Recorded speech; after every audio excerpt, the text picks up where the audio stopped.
नमस्कार। श्री गणेशाय नमः। ओम गोविंदाय नमः। अधिक मास महात्म्य कथा में आज अथ षोडशो अध्याय 16वां अध्याय का हिंदी में भावार्थ सुनाऊंगी।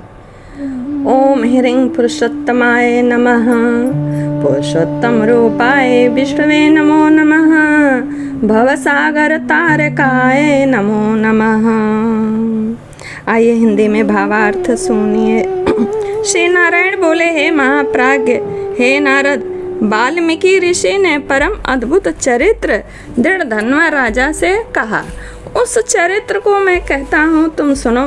वाल्मीकि ऋषि बोले, हे दृढ़धन्वन, हे महाराज, हमारे वचन को सुनिए।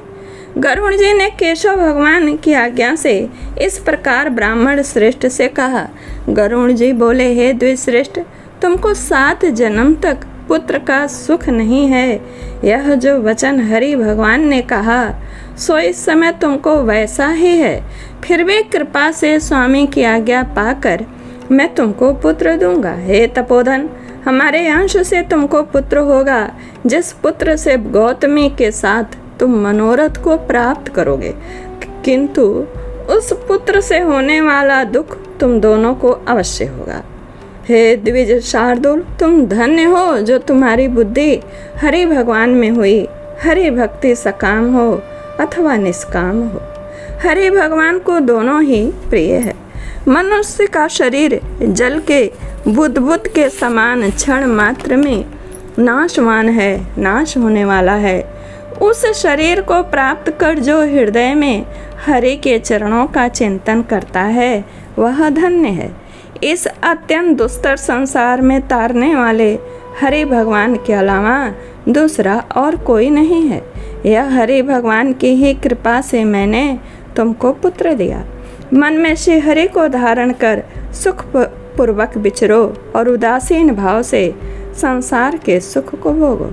वाल्मीकि ऋषि बोले, गौतमी और सुदेव दोनों स्त्री पुरुष के देखते देखते उत्तम वर को देकर उसी समय गरुड़ पर सवार होकर भगवान हरि शीघ्र ही वैकुंठ को चले गए। सुदेव शर्मा भी स्त्री के साथ अपने मन के अनुसार पुत्र रूप वर पाकर अपने घर को आया और उत्तम गृहस्थाश्रम के सुख को भोगने लगा। कुछ समय बीतने के बाद गौतमी को गर्भ रहा। 10वां महीना प्राप्त होने पर गर्भ पूर्ण हुआ। प्रसूति काल आने पर गौतमी ने उत्तम पुत्र पैदा किया और पुत्र के होने पर सुदेव शर्मा बहुत प्रसन्न हुआ। श्रेष्ठ ब्राह्मणों को बुलाकर जात कर्म संस्कार किया और अच्छी तरह स्नान कर ब्राह्मण श्रेष्ठ सुदेव शर्मा ने उन ब्राह्मणों को बहुत दान दिया। ब्राह्मण और स्वजनों के साथ बुद्धिमान सुदेव शर्मा ने नामकरण संस्कार किया। कृपालु गरुड़ जी ने प्रेम से यह पुत्र दिया। शरतकालीन चंद्रमा के समान उदय को प्राप्त तेजस्वी और सुख के सदृश है, इसीलिए मेरा प्रिय पुत्र सुखदेव नाम वाला हो। माता के मन को आनंद देने वाला पुत्र पिता के मनोरथों के साथ शुक्ल पक्ष के चंद्रमा के समान बढ़ने लगा। पिता ने हर्ष के साथ उपनयन संस्कार कर गायत्री मंत्र का उपदेश किया। बाद वह बालक वेद आरंभ संस्कार को प्राप्त कर ब्रह्मचर्य व्रत में स्थित हुआ। उस ब्रह्मचर्य के तेज से युक्त बालक साक्षात दूसरे सूर्य के समान शोभित हुआ। बुद्धि सागर उस बालक के ने वेद का अध्ययन प्रारंभ किया। उस गुरु वत्सल बालक ने सद्बुद्धि से अपने गुरु को प्रसन्न किया और गुरु के एक बार कहने मात्र से समस्त बुद्धि को प्राप्त किया। वाल्मीकि ऋषि बोले, एक समय कोटि सूर्य के समान प्रभाव वाले देवल ऋषि आए। उनको देखकर हर्ष से सुदेव शर्मा ने दंडवत प्रणाम किया। अर्घ्यपाद्य आदि से विधि पूर्वक उन देवल मुनि की पूजा की और महात्मा देवल के लिए आसन दिया। अति तेजस्वी देव दर्शन ऋषि उस आसन पर बैठ गए। बाद में चरणों पर बालक को गिरते हुए देखकर देवल ऋषि बोले, देवल मुनि बोले, भो सुदय, तुम धन्य हो। तुम्हारे ऊपर भगवान प्रसन्न हुए, क्योंकि तुमने दुर्लभ सुंदर श्रेष्ठ पुत्र को प्राप्त किया। ऐसा विनीत बुद्धिमान, बोलने में चतुर, वेद पाठी और शीलवान पुत्र कहीं भी किसी के यहाँ नहीं देखा। हे पुत्र, यहाँ आओ तो तुम्हारे हाथ में यह कौतुक क्या देखता हूँ। तुम सुंदर छत्र, दो चामर, यव रेखा यानी जौ रेखा जो अंगूठे होती है के साथ कमल, जानों तक लटकने वाले हाथी के सूंड के समान ये तुम्हारे हाथ, कान तक फैले हुए तुम्हारे ये सुंदर विशाल लाल नेत्र, शरीर गोल आकार का, त्रिवल्ली से युक्त पेट यानी 3 रेखाएं पेट में। इस प्रकार उस बालक के विषय में कहकर उस ब्राह्मण को उत्कंठित देखकर देवल ऋषि फिर बोले, अहो हे सुदेव, यह तुम्हारा लड़का गुणों का समुद्र है, कंधा और कोख का संध्य स्थान गुण है।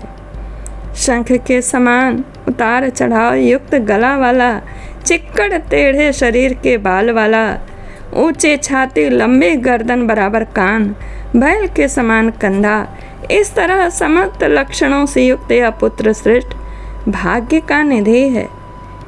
लेकिन इसमें एक बहुत बड़ा दोष है, जिससे सब मेरा भविष्य कथन कहना व्यर्थ हो गया। इस प्रकार कहकर सिर कांपते हुए दीर्घ श्वास लेकर मुनि बोले, पहले किसी का भविष्य कथन करने के पहले उसके आयु की परीक्षण करना चाहिए, आयु की परीक्षा करना चाहिए, बाद में उसके भविष्य लक्षणों को कहना चाहिए। आयु से हीन बालक के लक्षणों से क्या प्रयोजन। हे सुदेव, यह तुम्हारा लड़का 12वें वर्ष में डूबकर मर जाएगा, इससे तुम मन में शोक नहीं करना। अवश्य होने वाला निसंदेह होकर ही रहता है, मरणासन को औषध देने के समान उसमें कोई प्रतिक्रिया नहीं है। वाल्मीकि मुनि बोले, देवल मुनि इस प्रकार कहकर ब्रह्मलोक को चले गए और गौतमी के साथ सुदेव ब्राह्मण पृथ्वी पर गिर गया। पृथ्वी पर पड़ा हुआ देवल ऋषि के कहे हुए वचनों को स्मरण कर चीर काल तक विलाप करने लगा। बाद उसकी स्त्री गौतमी धैर्य धारण करते हुई पुत्र को अपनी गोद में लेकर प्रथम प्रेम से पुत्र का मुख चुंबन कर बाद पति से बोली। गौतमी बोली, हे द्विजराज, होने वाली वस्तु में भय नहीं करना चाहिए। जो नहीं होने वाला है वह कभी नहीं होगा, और जो होने वाला है वह होकर रहेगा। क्या राजा नल, रामचंद्र और युधिष्ठिर दुख को प्राप्त नहीं हुए? राजा बलि भी बंधन को प्राप्त हुआ, यादव नाश को प्राप्त हुए, यादव वंश का नाश हुआ। हिरण्याक्ष कठिन वध को प्राप्त हुआ, वृतासुर भी मृत्यु को प्राप्त हुआ। सहस्त्रार्जुन का सिर काटा गया, रावण के भी उसी तरह सिर काटे गए। हे मुने, भगवान श्री रामचंद्र जी भी वन में जानकी के विरह को प्राप्त हुए। राजर्षि परीक्षित भी ब्राह्मण से मृत्यु को प्राप्त हुए।